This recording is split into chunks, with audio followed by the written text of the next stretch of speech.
आता या वर्कशीट मध्ये विचारले एकपदेनं उत्तरत. एकपदेन म्हणजे एका शब्दामध्ये. नृपस्य प्रासादे के आसन. मग जरी आपल्याला हा पॅराग्राफ वाचून त्याचं मीनिंग लगेच कळलं नाही कारण संस्कृत आहे, तरी आपण काय करायचं, मग एक्झॅक्ट ते शब्द या पॅराग्राफ मध्ये शोधता द्यायचे. नृपस्य प्रासादे, मग प्रासादे शब्द कुठे आहे, प्रासादे.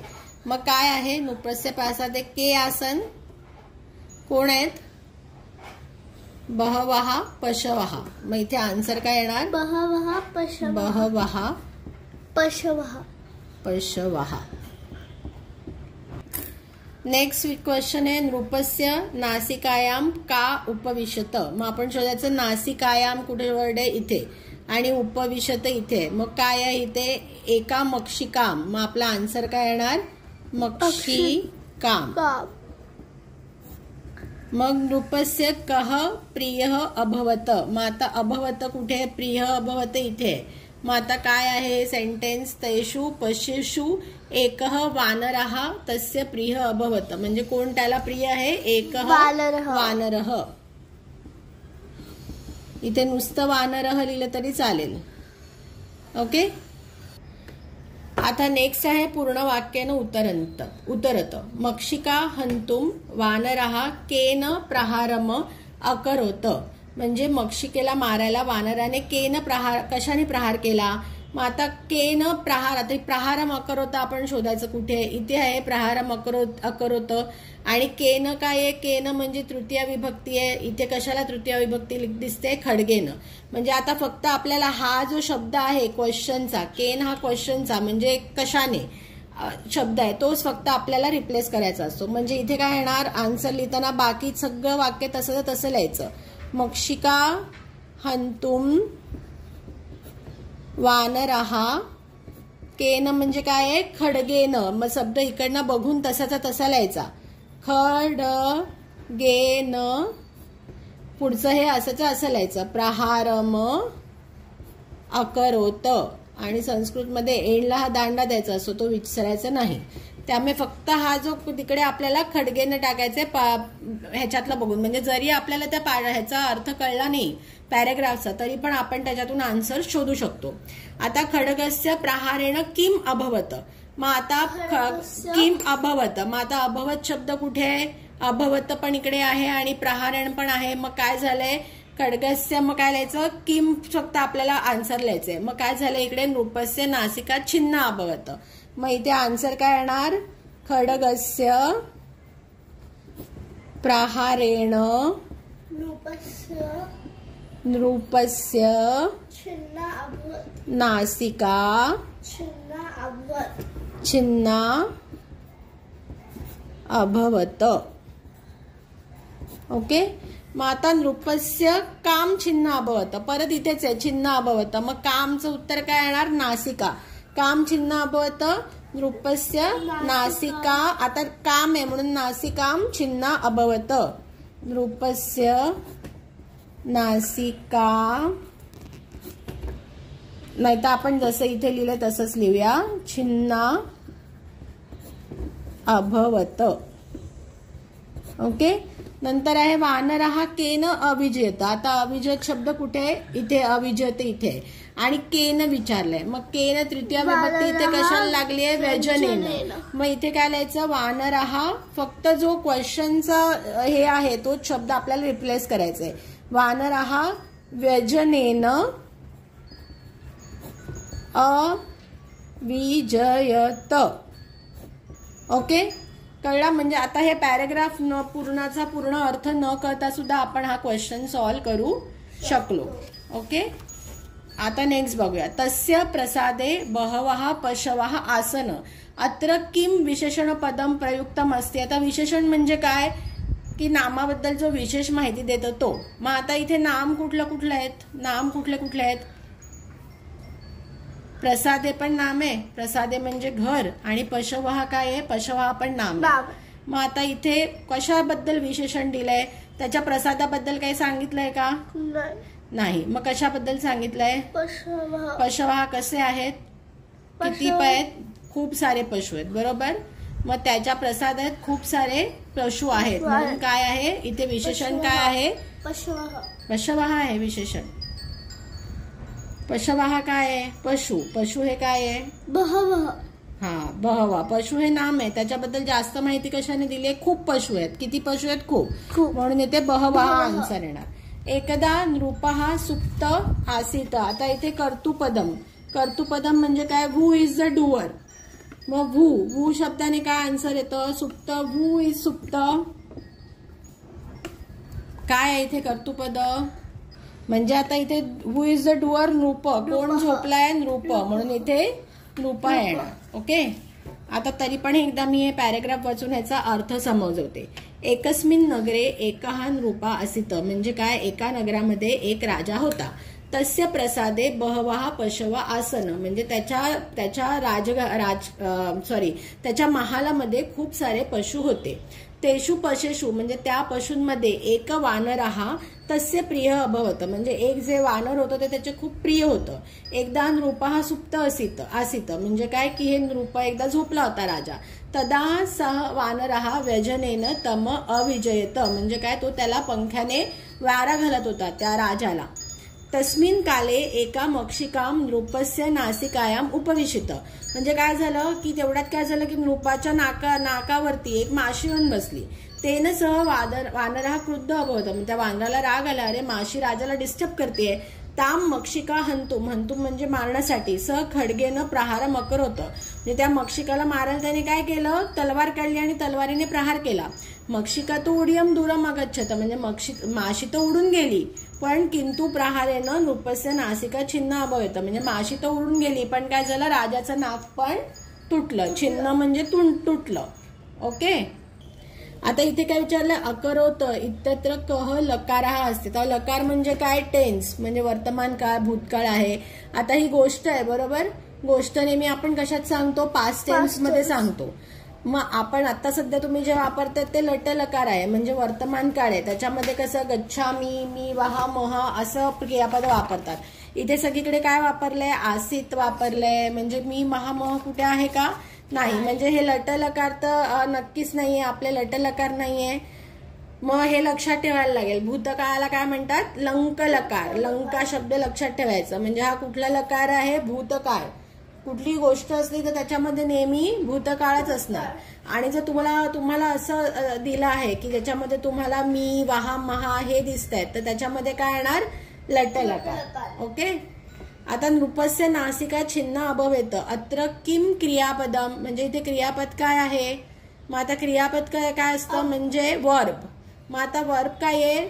नृपस्य नासिका छिन्न अभवत. म्हणजे जे एंडला असतं ते जनरली क्रियापद असतं. म्हणजे राजाचं नाक तुटून गेलं. म्हणजे काय? अभवत. अभवत हे काय आहे? क्रियापद आहे. ओके. आता इथे तुम्हाला काय दिले? शब्द मंजुषा सहाय्यानं चित्रवर्णन पूरयत. आता इथे complete the picture description with the help of the box given. आता कधी कधी असं होऊ शकेल की फक्त हे लगेच वाचून तुम्हाला कळणार नाही, तर ते परत वाक्य वाचायचे. आणि मंजुषा दिलेली आहे तर मग थोडंसं आपण विचार करायचा की हे काय असू शकतं. ओके. मग आता एतत् चित्रे डॅश वा डॅश तहा. मग आता हे चित्रावरून तर आपल्याला दिसतंय या चित्रामध्ये कोण कोण आहे? कोण कोण आहे? डॅश वा डॅश तहा. तहा आहे म्हणजे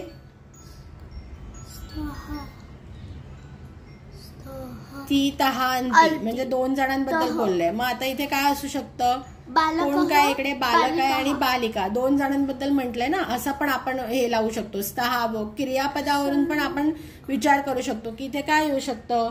मग एतत् चित्रे बालक वा बालिका. बालकः. जे जसं लिहिलंय ना शब्द तसा लिहायचा, नाही तर मार्क जाणार. एतत् चित्रे बालकः व बालिका स्तः. आता उत्तुंगः डॅश संती. आता उत्तुंग म्हणजे काय? उत्तुंग म्हणजे काय असतं? उंच.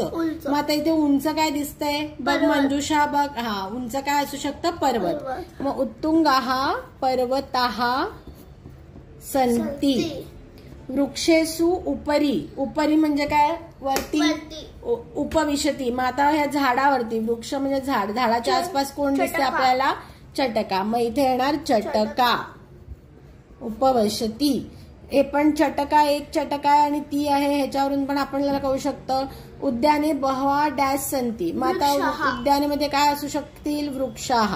बरोबर, वृक्षाः संती. आणि आता एकच शब्द राहिला पादकंदुकेन.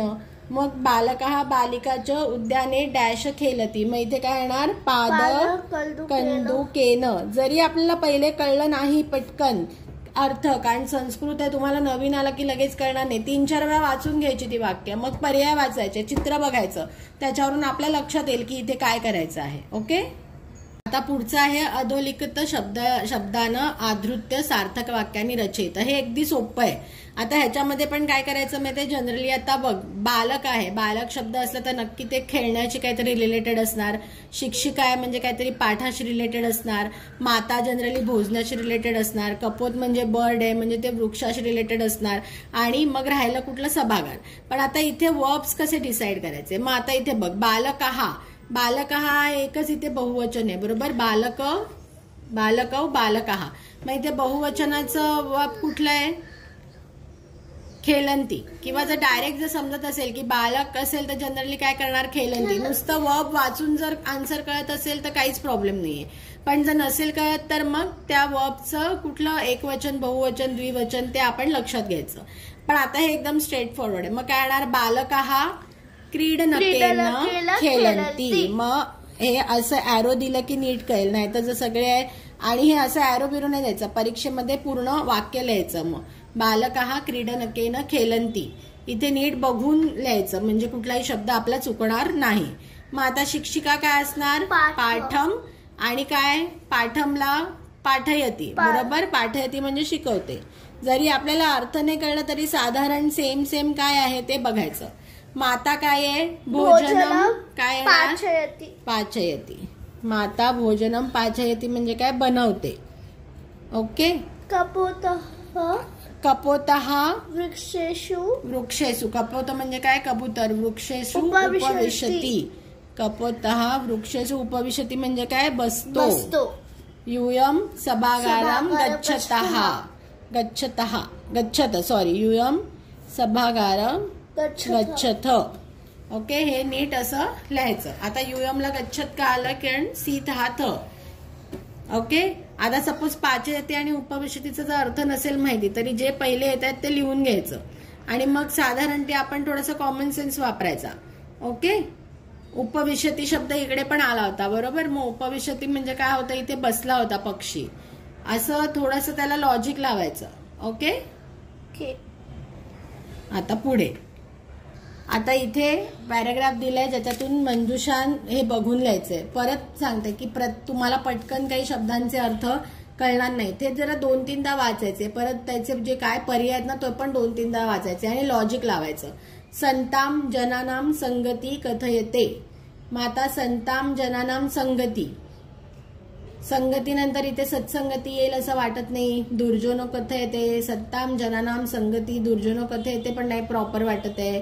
म्हणजे इथे काय ऍक्च्युली तर अर्थ जर माहिती असेल तर पटकन येईल. म्हणजे संताम जनानाम म्हणजे संत हे लोकांना संगतीचं सांगतायत, संगतीविषयी काहीतरी सांगतायत, बरोबर?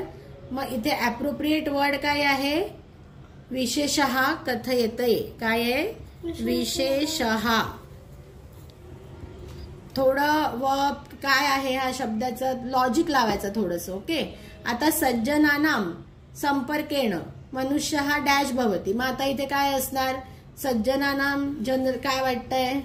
इथे सज्जनच वर्ड दिले म्हणजे जरी तुम्हाला अर्थ नाही कळला तरी सज्जनानाम संपर्केण मनुष्य काय भवती? सज्जनः भवती. दुर्जनानाम संगत्या मनुष्य डॅश भवती. हे तुम्ही पहिले जर वाक्य 4-5 वेळा वाचून घेतली ना तर पटापट आपल्याला अर्थ लागत जाईल आणि मग शब्द लक्षात येईल. आता आपण हे ऑलरेडी वाचले म्हणून आता आपल्याला पटापट येत आहे.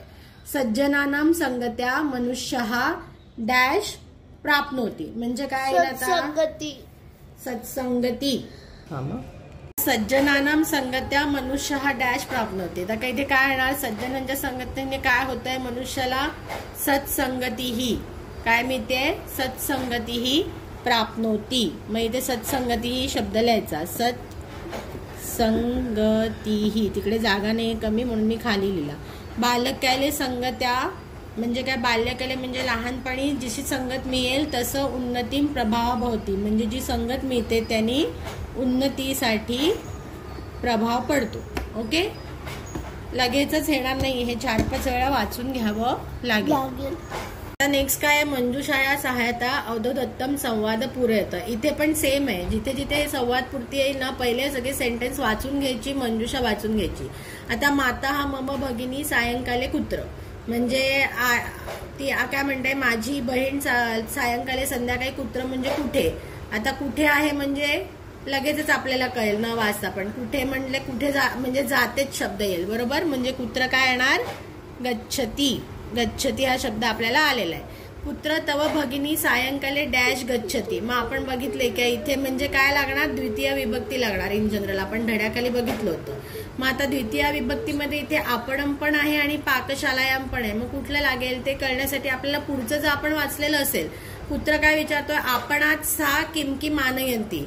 म्हणजे इथे आपण शब्द आलाय, इथे पण आपण शब्द आलाय. भले आपण म्हणजे शॉप, पण जरी आपणचा अर्थ आपल्याला माहित नसेल तरी इथे आपणात साम किमकी मानंती, म्हणजे इथे काय शब्द असणार, तव भगिनी सायंकाले आपणम गच्छती.